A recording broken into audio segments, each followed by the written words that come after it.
শুরু করছি আমি তো ভালোবাসি তোকে, লিখেছেন সালমা চৌধুরী, পাঠে FKCS, পর্ব সংখ্যা 27। সহসা বলে উঠল, শেষ।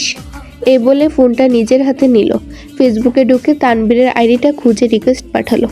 আবিরের দিকে তাকিয়ে বলল, ভাইয়া তোমাকে রিকোয়েস্ট পাঠাই, অ্যাকসেপ্ট করবে নাকি? আবির গম্ভীর কণ্ঠে বলল, আমায় রিকোয়েস্ট দিতে হবে না।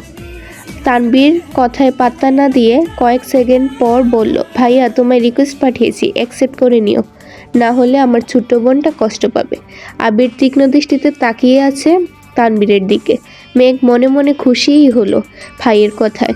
মেঘের তো কখনো সাহসই হতো না আবির ভাইকে রিকোয়েস্ট দেওয়ার বা অ্যাকসেপ্ট করার কথা বলার। তানবীর সেদিকে গুরুত্ব না দিয়ে মেঘের হাতে ফোনটা দিয়ে বলল, তুই এখন যা, আমি আর ভাইয়া অ্যাকসেপ্ট করে নেব। তুই কি করছিস না করছিস সব নজরে রাখবো কিন্তু। মেঘ কোনো কথা না বলে মাথা নিচু করেই রুমে চলে আসলো মোবাইলটা নিয়ে। মেঘ রুমে এসে বিছানায় শুয়ে ফেসবুকে ঢুকতেই নজরে পড়ল সাজ্জাদুল খান আবির অ্যাকসেপ্ট ইউর ফ্রেন্ড রিকোয়েস্ট। মেঘ শোয়া থেকে উঠে বসে মেঘের খুশি দেখে ফ্রেন্ড লিস্টে একমাত্র ফ্রেন্ড সেটাই আবির ভাই। তার একটা স্ক্রিনশট রেখে দিল মেঘ। তারপর 5 মিনিট পর অ্যাকসেপ্ট করলো তানবীর ভাই।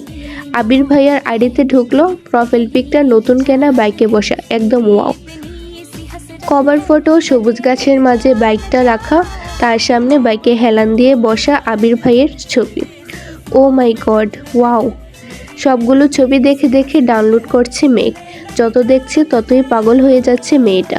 মনে হয় পাবনা যেতে বেশি দিন লাগবে না। তারপর মোবাইল রেখে ঘুমানোর চেষ্টা করলো। চোখ বন্ধ করতেই চোখের সামনে ভেসে আসছে একটার পর একটা স্টাইলিশ ছবি। কখন যেন ঘুমিয়ে পড়েছে মেয়েটা। আজ শনিবার, আবিরের অফিসে যাওয়ার দিন। সকাল সকাল উঠে শাওয়ার নিয়ে ফিটফাট হয়ে রেডি হয়ে পড়েছে আবির। 7:30 বাজে মাত্র। নিজের রুম থেকে বের হয়ে করিডোর দিয়ে দ্রুত হাঁটছে। হঠাৎ মেঘের দরজার সামনে এসে দাঁড়িয়ে দরজায় ডাক দেয়। 2বার ডাকতেই ঘুমন্ত মেঘ ঘুমে টলতে দরজা খুলে সামনে দাঁড়িয়ে আছে আবির ভাই। নিজের চোখে যেন বিশ্বাসই করতে পারছে না। প্রথমে ভেবেছে এটা স্বপ্ন, তারপর এদিক সেদিক তাকিয়ে বুঝলো এটা বাস্তব।